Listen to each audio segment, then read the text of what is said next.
أعوذ بالله من الشيطان الرجيم.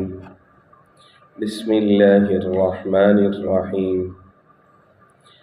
ولأضلنهم ولأمنينهم ولآمرنهم فليبتكن آذان الأنعام ولآمرنهم فليغيرن خلق الله ومن يتخذ الشيطان وليا من دون الله فقد خسر خسرانا مبينا. يعدهم ويمنيهم وما يعدهم الشيطان إلا غرورا. أولئك مأواهم جهنم ولا يجدون عنها محيصا. والذين آمنوا وعملوا الصالحات سندخلهم جنات تجري من تحتها الأنهار خالدين فيها أبدا. وعد الله حقا ومن أصدق من الله قيلا. آمنت بالله صدق اللہ العظیم. میرے انتہائی واجب الاحترام قابل صد احترام بزرگوں، بھائی اور نوجوان ساتھیوں، آج کے درس میں قرآن مجید کتاب حکمت کی سورہ نمبر 4 سورۃ النساء کی 4 آیات مبارکہ، آیت نمبر 119، 20، 21 اور آیت نمبر 122 یہ شامل ہیں. گزشتہ درس میں شامل آیت مبارکہ میں اللہ جل شانہ نے شرک سے منع فرمایا اور فرمایا کہ ان اللہ لا یغفر ان یشرک بہ، اللہ شرک کو معاف نہیں فرمائیں گے. ویغفر ما دون ذلک لمن یشاء، اور اس کے علاوہ باقی گناہوں کو اللہ رب العزت معاف فرما دیں گے. اصل میں تو اللہ کی ذات غفور الرحیم ذات ہے. اگر کوئی شخص مشرک بھی ہے، اگر وہ صدقے دل سے توبہ کر لے، اگر ہم احادیث رسول اللہ کو ساتھ ملائیں یا قرآن مجید کی آیات کو ساتھ ملائیں تو اس گناہ کی بھی معافی ہے. اگر کوئی شخص صدقے دل سے توبہ کر لے، اس کو توبۃ نصوحہ کہتے ہیں، یہ دین اسلام کے دامن رحمت میں پناہ لے لے. یہاں پر اتنے سخت الفاظ وہ شرک کی مذمت کو اور اس گناہ کی جو سختی ہے، شدت ہے، اسی کو بیان کرنے کے لیے ہے. فرمایا کہ اس کی وجہ یہ ہے کہ شیطان ان کو گمراہ کرتا ہے. گویا کہ مشرکین اور شیاطین یا اللہ سے دور لے جانے والی جتنی چیزیں ہیں وہ سب کے سب شیطان کی گھڑی ہوئی چیزیں.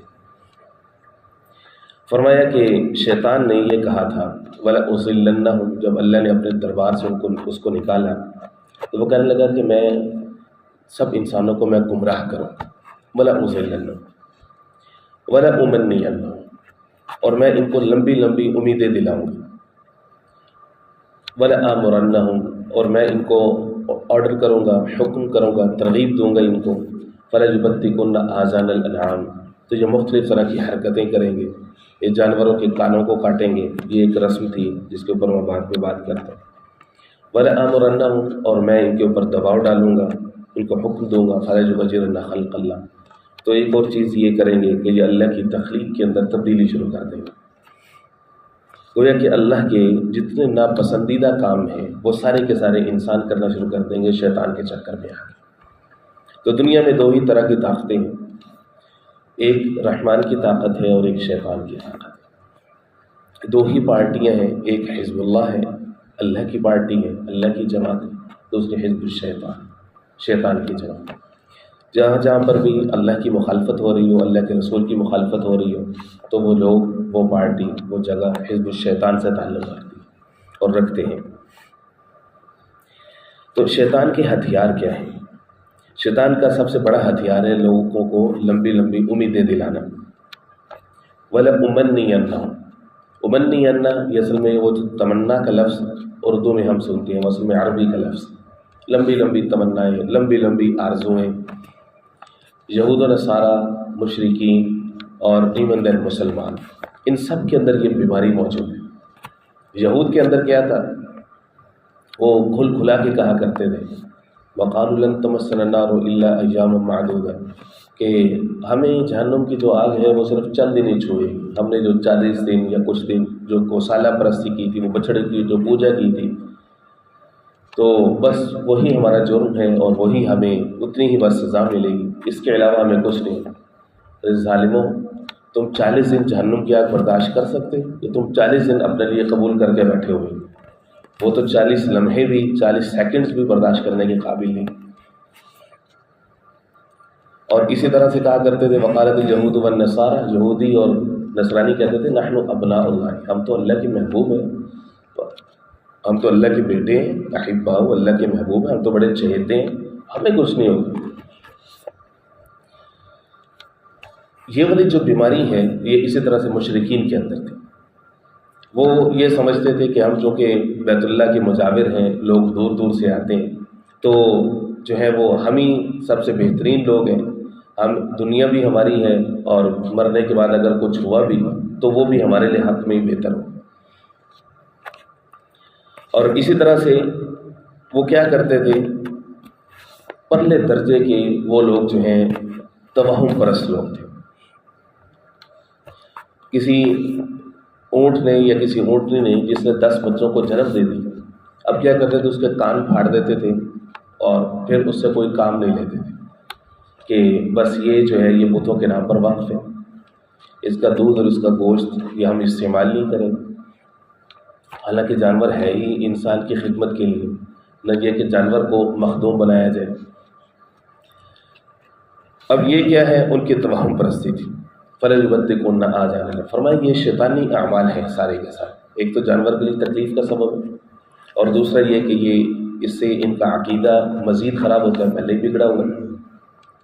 اسی طرح سے مسلمانوں کے اندر جی اس طرح سے سفارش ہو جائے گی، اس طرح سے فلاں جو ہے وہ ہمارے راستے میں آ جائے گا، فلاں ہماری مدد کر دے گا، فلاں ہماری مدد کر دے گا۔ ہے احادیث مبارکہ، سفارش کا بھی ہے، سفارش بھی ہوگی، لیکن سفارش کون سی ہوگی؟ یہی سورہ نساء میں ہم پہلے پڑھ چکے ہیں، شفاعت حسنہ، اچھی سفارش قبول ہوگی اللہ کی۔ اگر کچھ کیا ہی نہیں ہے، ایبلٹی نہیں ہے، قابلیت ہی نہیں ہے، پیچھے کوئی عمل ہی نہیں ہے، اللہ کو راضی کرنے والا کوئی کام ہی نہیں ہے، تو سفارش ایسی خام خواہ سے ہو جائے گی۔ اللہ یہ بھی تو فرما رہے ہیں سورہ نبا کے اندر، لا یتکلمون الا من اذن له الرحمن، کوئی وہاں پہ سفارش نہیں کرے گا، کوئی بول نہیں سکے گا، ہاں جس کو رحمان اجازت دے گا، جس کو اللہ اجازت دے گا وہی بول سکے گا، وہی سفارش کر سکے گا۔ جی حافظ قرآن چونکہ 10 لوگوں کو جنت میں لے جائے گا کہ جن کے اوپر جہنم واجب ہو چکی ہو، اصل میں یہ حفظ قرآن کی فضیلت کے لیے ہے، یہ اس لیے نہیں ہے کہ ایک حافظ بنا دیا اور اس کے بعد پھر باقی گھر والے جتنے مرضی جو مرضی کرتے پھریں، سود کا کاروبار بھی کریں، رشوت بھی کھائیں، لوگوں پر ظلم و زیادتی بھی کریں، وراثت کا حق بھی دبائیں، جو مرضی کریں، صرف کیا ہے کہ جی گھر میں ایک حافظ ہے، اس نے لے ہی جانے، اس کا دامن پکڑ کے چلے جائیں۔ ارے بھائی حافظ سے بھی تو پوچھ گچھ ہونی ہے، اس سے بھی تو پوچھا جانا ہے۔ جو شروع میں جو سب سے پہلے جو 4 سوال ہیں ان میں تو ایک حافظ صاحب سے بھی پوچھا جائے گا۔ 4 سوالوں میں سے جو سب سے پہلا سوال ہے عن شبابہ فیما ابلہ، جوانی کے بارے میں کہاں اس کو پرانا کیا، عن عمرہ فیما افنا، عمر کے بارے میں پوچھا جائے گا کن کاموں میں اس کو فنا کیا، اور اسی طرح سے عن مالہ، مال کے بارے میں پوچھا جائے گا، من این اکتسبہ، وہ کہاں سے اس کو کمایا اور کہاں اس کو خرچ کیا، یہ سوال تو سب سے پوچھے جائیں گے۔ وعن علمہ، علم کے بارے میں پوچھا جائے گا کہ اس کے اوپر کتنا عمل کیا۔ اب حافظ صاحب اسی فلٹر میں پھنس گئے تو باقی جو 10 لوگ اس پر تکیہ کر کے آئے ہیں وہ کہاں جائیں گے؟ شفاعت حسنہ یہی سورہ نساء میں گزر چکی ہے۔ اللہ رب العزت اپنا فضل عطا فرما دے، اپنا رحم عطا فرما، اللہ سے اس کا فضل مانگنا چاہیے۔ تو فرمایا کہ اس طرح کی لمبی لمبی امیدیں شیطان دلاتا ہے، اور ایک چیز یہ کرتا والا آمرنا، ان کو حکم دیتا ہے فَلَيُغَيِّرُنَّ خَلْقَ اللَّهِ، تو اللہ کی تخلیق میں تبدیلی کرتے ہیں۔ اللہ کی تخلیق میں تبدیلی کیسے ہوتی ہے؟ مفسرین اکرام رحمہ اللہ نے اس کے مختلف صورتیں بیان کی۔ فرمایا کہ اگر کوئی مرد عورتوں جیسی ایکٹنگ کرے، یا عورت جو ہے وہ مرد کی مشابہت اختیار کرے، آج کل کے جدید زمانے میں ہیومن رائٹس کا دور ہے کہ جی ہر مرد کو آزادی ہے، ہر عورت کو آزادی ہے، وہ جیسا مرضی دکھے، جو مرضی پہنے، جیسا مرضی چلے۔ یہ قیامت کی علامات میں سے ہے۔ قیامت کی جو علامت ترمذی شریف کے اندر بیان ہوئی ہے ایک حدیث پاک میں، 15 علامات، اس میں سے ایک یہ بھی ہے کہ جاتے ہوئے شخص کا پتہ نہیں چلے گا کہ یہ مرد ہے کہ عورت ہے۔ آج جتنی چیزوں سے عورتوں کو منع کیا گیا تھا وہ ساری عورتیں اپنا رہی ہیں، جتنی چیزوں سے مردوں کو منع کیا گیا تھا وہ ساری کی ساری چیزیں مرد اپنا رہے ہیں۔ مرد کو منع کیا گیا تھا کہ بھئی ٹخنوں کو تم نے ڈھانپنا نہیں ہے، یہ تکبر کی علامت ہے۔ وہ کہتا ہے کہ میں تکبر تو نہیں کر رہا، لیکن ٹخنے بھی جو ہے وہ ڈھانپ کے رکھتا ہے، کہتا ہے میں تکبر بھی نہیں کر رہا۔ ارے اللہ کے بندے، جب دل میں تیرے تکبر نہیں ہے تو حضور پاک علیہ السلام کی بات ماننے میں کیا حرج ہے؟ فرمایا کہ اللہ رب العزت رحمت کی نظر سے نہیں دیکھتا اسے۔ مردوں کے لیے یہ حکم تھا کہ ٹخنوں کو نہ ڈھانپیں ازار بند وغیرہ کے ساتھ، عورت کو یہ حکم ہے کہ اس کو ڈھانپ کے رکھے، اس کا پورا جسم ہی ستر ہے۔ عورتوں کی ٹخنے وہ جو شلواریں ہیں وہ اوپر سے اوپر جاتی ہیں اور مردوں کے نیچے سے نیچے جاتی ہیں۔ ہر وہ چیز جس سے اللہ اور اس کے رسول نے منع کیا اس کو بڑے دھڑلے کے ساتھ کر رہے ہیں، اور اس کی جسٹیفیکیشن بھی بڑی مضبوط اور عقلی دلائل کے ساتھ جو ہے وہ دیتے ہیں۔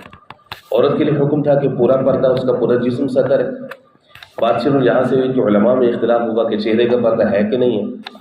یہ مسئلہ ہے عوام الناس میں، عورتوں نے اس کے لیوریج لینے شروع کر دی کہ چہرے کا پردہ کوئی ضروری نہیں ہے مولوی صاحب، یہ کوئی سختی نہیں ہے دین اسلام، لا اکراہ فی الدین، کوئی سختی نہیں ہے۔ پتہ نہیں آیت کا اطلاق کہاں پہ ہوتا ہے کہاں پہ نہیں ہوتا، لیکن اپنے ہوائے نفس کے لیے ساری آیتیں آ جاتی ہیں، کوئی سختی نہیں ہے۔ اگر چہرے کا پردے سے رخصت میری، ایسا سا دوپٹہ اوپر جانا شروع ہوا، بال لنگے ہوئے، پھر ایسا سا وہ گلے میں آیا، پھر ایسا ایسا کوئی بات نہیں، گھر میں سارے محرم نہیں ہے، ایسی کون سی بات ہے، دوپٹہ ہی رخصت ہو گیا۔ وہ اکبر الہ آبادی رحمہ اللہ نے ایسے 100 سال پہلے کہا تھا، بازار میں بے پردہ جو نظر آئی چند بیویاں، پوچھا جو ان سے وہ تمہارے پردے کو کیا ہوا، کہنے لگی عقل پہ مردوں کے پڑ گیا۔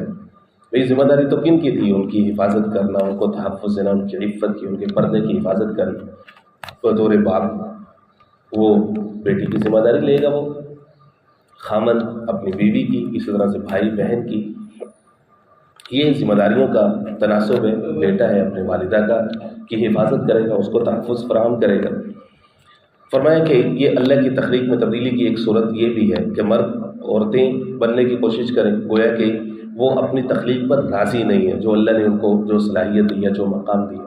عورت مرد جیسی ایکٹنگ کرے، گویا کہ اللہ رب العزت نے جو اس کو حسن دیا ہے، جو اس کو نزاکت دی ہے، جو عورت کی اصل اسٹرینتھ ہے، وہ اس سے باہر نکلتی ہے اور مردانگی کے چکر میں، اپنے آپ کو مضبوط دکھانے کے چکر میں وہ مرد بننے کی کوشش کرتی ہے۔ بھائی نہیں ہو سکتا، جو اللہ نے بنا دی ہے وہ وہی کچھ ہے۔ مرد ہے تو وہ مرد ہے، عورت ہے تو وہ عورت ہے، ایکٹنگ کرنے سے نہیں ہو سکتا، وہ چیزیں آ ہی نہیں سکتی۔ فرمایا کہ یہ بھی ہے۔ اسی طرح سے اپنے جسم کے اندر جو قطع و برید ہے اس میں کچھ ایسی تبدیلی لے کے آنا، جیسے ٹیٹو بنائے جاتے ہیں اپنے جسم کے اوپر، مختلف طرح کی شکلیں بنائی جاتی ہیں، یہ بھی تغییر لخلق اللہ، اور اپنے جسم کو ایذا دینا یہ سخت گناہ ہے، جرم عظیم ہے۔ بعض فقہاء نے اس میں جو قطع اللحیہ ہے یعنی داڑھی کو مڈانا، وہ بھی انہوں نے تغییر لخلق اللہ کے اندر شامل کیا۔ بہرحال یہ گناہ ہے۔ فرمایا کہ یہ شیطانی عمل ہے کہ ایک تو وہ لمبی لمبی امیدیں دلاتے ہیں، اور دوسرا اللہ کی تخلیق میں تبدیلی کے اوپر لوگوں کو اکساتے ہیں۔ وَمَن يَتَّخِذِ الشَّيْطَانَ وَلِيًّا، فرمایا یاد رکھو کہ جو شخص بھی شیطان کو اپنا دوست بنائے گا اللہ کو چھوڑ کر کے، فقط خسر خسرانا مبینا، تو وہ واضح طور پر گمراہی میں جا پڑے۔ یعیدہم ویمنیہم، وہ لوگوں کو وعدے دیتے ہیں، ویمنیہم، ان کو امیدیں دلاتے ہیں، وعدے دلاتے ہیں، وہ کہتے ہیں بڑی عمر بڑی، کبھی گمراہ کرنا ہے، 4 دن کی زندگی ہے، جو مرضی موج کر لو، کوئی بات نہیں۔ ویمنیہم، لمبی لمبی امیدیں دلاتے ہیں، اتنا فلاں کام کرو گے، اتنا پیسہ آئے گا، فلاں فلاں چیز خریدو گے، اس طرح سے کرو گے، لمبی لمبی امید، کوئی حرج نہیں، کوئی مسئلہ نہیں، بڑی لمبی لمبی زندگی۔ اور جو حضور قلب ہے، جو اللہ کی یاد ہے، اس سے غفلت کی سب سے بڑی جو وجہ ہوتی ہے وہ لمبی امیدیں ہوتی ہیں، طول العمل۔ حدیث پاک میں آتا ہے ابن آدم جو ہے اس کو گمراہ کرنے والی سب سے بڑی چیز ہے طول العمل، لمبی امید، کوئی بات نہیں، بڑی زندگی بڑی، فلاں بندہ تھا وہ 100 سال سے اوپر اس کی زندگی گئی، فلاں بندہ تھا اس کی اتنی زندگی گئی، فلاں بندہ نے اتنی محنت کی اور اس کو اتنا کچھ مل گیا، لمبی لمبی امیدیں۔ فرمایا طول عمل جو ہے یہ ابن آدم کی گمراہی کا سب سے بڑا ذریعہ ہوتا ہے۔ حضور پاک علیہ السلام نے جو ہے وہ ایک حدیث پاک کے اندر فرمایا کہ جو طول العمل ہے، لمبی امید ہے، یہ اصل میں انسان کے لیے بہت بڑا دھوکے کا سامان فراہم کرتی ہے، اور جو آخرت کی جو زندگی ہے کہ جو نہ ختم ہونے والی زندگی ہے، یہ اس سے انسان کو غافل کرنے کا سبب بنتی ہے۔ طول عمل کی کاٹ یہ ہے کہ انسان اپنی موت کی فکر کرے، اپنی قبر کی فکر کرے، جو بعد الموت جو معاملات ہیں، انسان اگر ان کے بارے میں غور و فکر کرے گا تو اس کی یہ دنیا بھی اچھی ہوگی، ظاہر ہے جو اس کی مقدر کا رزق ہے وہ اس کو ملنا ہی ملنا ہے۔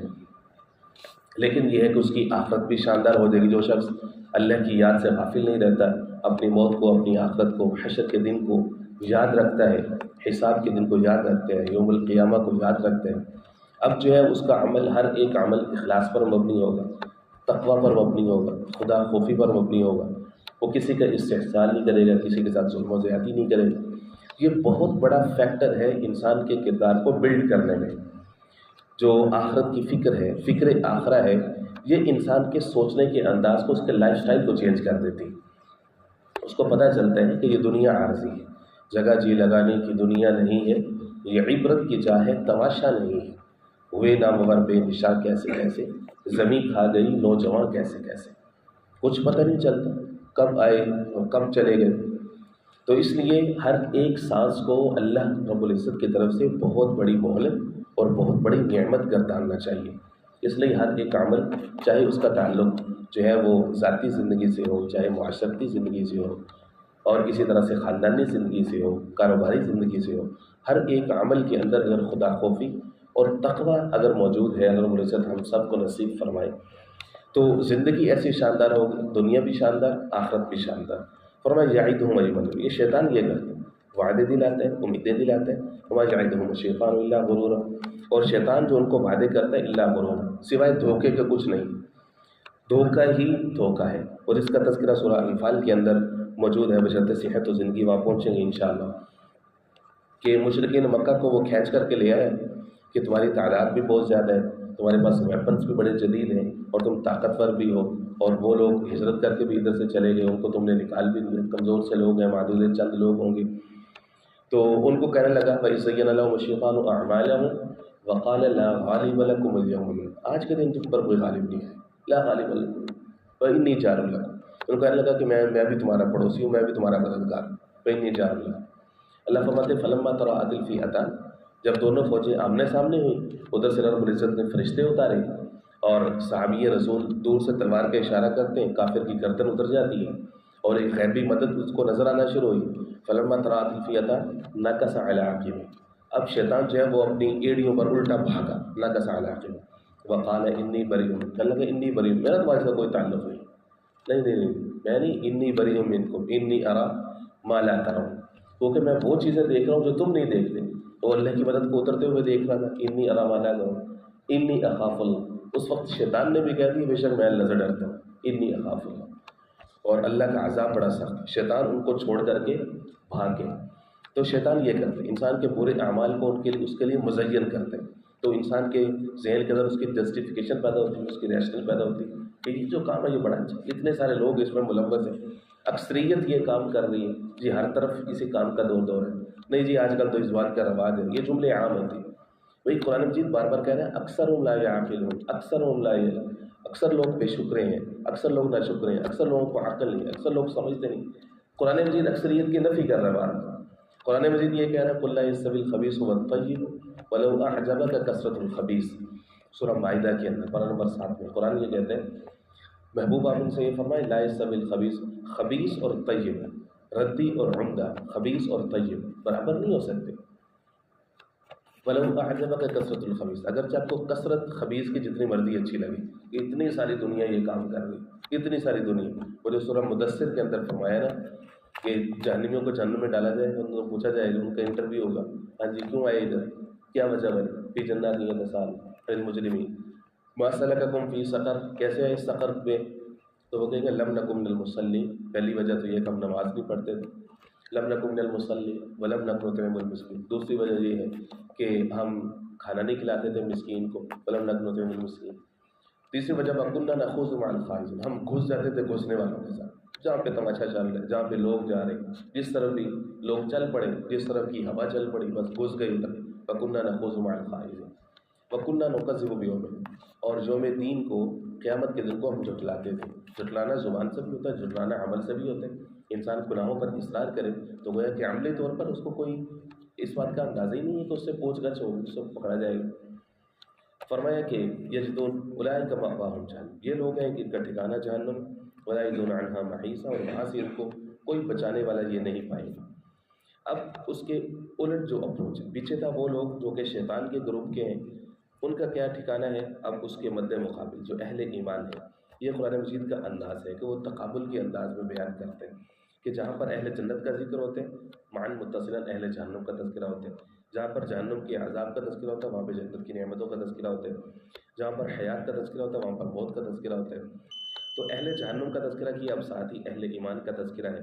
والذین آمنوا، وہ لوگ جو ایمان لائے، وعملوا الصالحات، اعمال صالحہ کیے، سندخلہم جنات تجری، اللہ فرماتے ہیں کہ ہم ان کو ایسی جنات میں، ایسے باغات میں داخل کریں گے، تجری من تحت الانہار، ان کے نیچے سے نہریں بہتی ہوں۔ نیچے سے مراد مفسرین نے فرمایا کہ اس کے دامن میں نہریں بہتی ہوں، خالدین فیہا ابدا، اور اس میں ہمیشہ ہمیشہ رہیں گے۔ وعد اللہ حق، اور اللہ کا وعدہ سچا ہے، یعنی اوپر بتایا کہ شیطان کا وعدہ دھوکہ ہے، یہاں پہ اللہ کا وعدہ سچ ہے۔ ومن اصدق من اللہ قیلا، اور بات میں اللہ سے زیادہ کس کی سچی بات ہو سکتی؟ اللہ صلی اللہ علیہ وسلم۔ بسم اللہ الرحمن الرحیم، اللہم صلی علی محمد النبی الأمی وعلی آلہ وأصحابہ وبارک وسلم تسلیما کثیرا۔ اللهم نور قلوبنا بالقرآن وزين أخلاقنا بالقرآن وأدخلنا الجنة بالقرآن ونجنا من النار بالقرآن يا رحيم يا رحمن يا رحيم يا رحمن. اللهم اشف مرضانا ومرضى المسلمين، اللهم اشف مرضانا ومرضى المسلمين. صلى الله تعالى